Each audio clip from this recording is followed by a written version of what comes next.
Voilà 3 semaines que je vole, je vole. Je me réveille. Nous allons atterrir. Qui suis-je? Qui sommes-nous? Où suis-je? Où allons-nous? Sommes-nous là où nous devons être? Avec qui? Pour qui? Atterrissage. Qui sommes-nous? Sommes-nous où nous devons être, au Mont Célio? Sommes-nous bien certains? Décollage. La zone internationale d'un aéroport. Ce lieu paradoxal, à la fois stable et temporaire. Un endroit bien situé sur la planète en même temps. Nous ne sommes nulle part, comme citoyens de passage.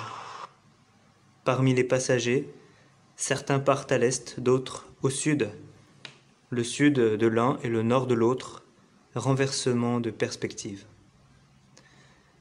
Les congrégations de l'Assomption sont aussi nées quelque part, à un moment de l'histoire bien particulier.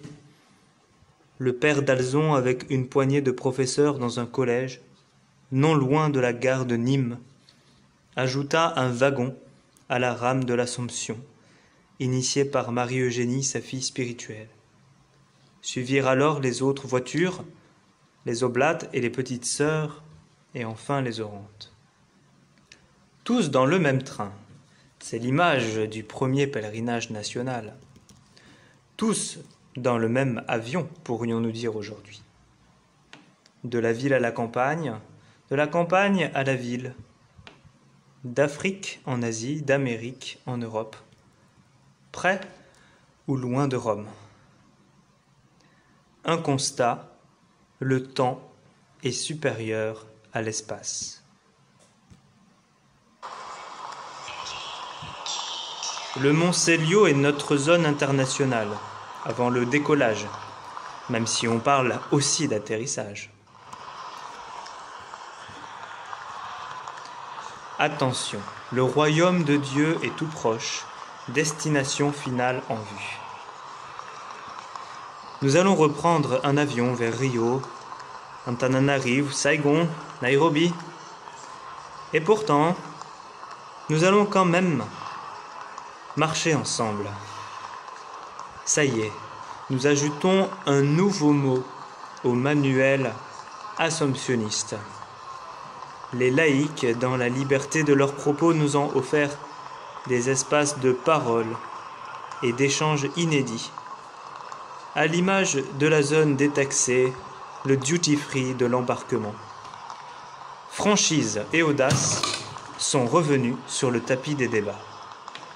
La synodalité est une redécouverte de ce cachet typiquement alzonien, la parole vraie. Avant de rejoindre la zone d'embarquement pour les 6 prochaines années, le noble et souverain chapitre a commandé de nouveaux pilotes des 4 bouts du monde, polyglottes et disponibles, pour partir vers des horizons inconnus. Au bout des douanes et des portiques, des visages, des frères. L'horizon du royaume se conjugue à la fraternité, le mot valise de nos commissions. Fraternité, comme visa long séjour, en communauté interculturelle et intergénérationnelle. Un des passeports les plus chers, car des plus précieux, pour dépasser les frontières des méfiances et des jalousies. Nous sommes petits, me dit l'un, nous sommes fragiles, me dit l'autre. Nous sommes enrichis de la pauvreté du Christ, rappelle Paul, sur son vaisseau de Tarsis. Retour au Christ.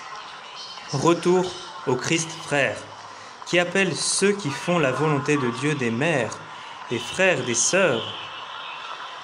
Un esprit de famille, être amoureux du Père d'Alzon. Tout cela n'a pas de prix et c'est si précieux. Nous avons rempli les démarches pour que les actes deviennent un passeport de la fraternité, une garantie unique de catholicité. Un véritable passe-droit pour la sainteté. C'était juste avant de partir. Souvent les évêques nous réveillent, toujours les pauvres nous appellent. Nous leur avons réservé une place de premier rang. Travaillez avec nous à l'avènement du royaume de justice et de paix. Allez, un dernier test antigénique avant de rentrer dans la carcasse de l'église avion qui décolle pour atterrir, c'est son incarnation, et qui décolle pour voir de plus haut ce petit monde menacé comme sujet premier de l'amour du Père. Aimer, drôle de verbe pour voyager. Le kérosène de l'espérance, sans doute. Ah, je crois que mon avion arrive. Le tien aussi ?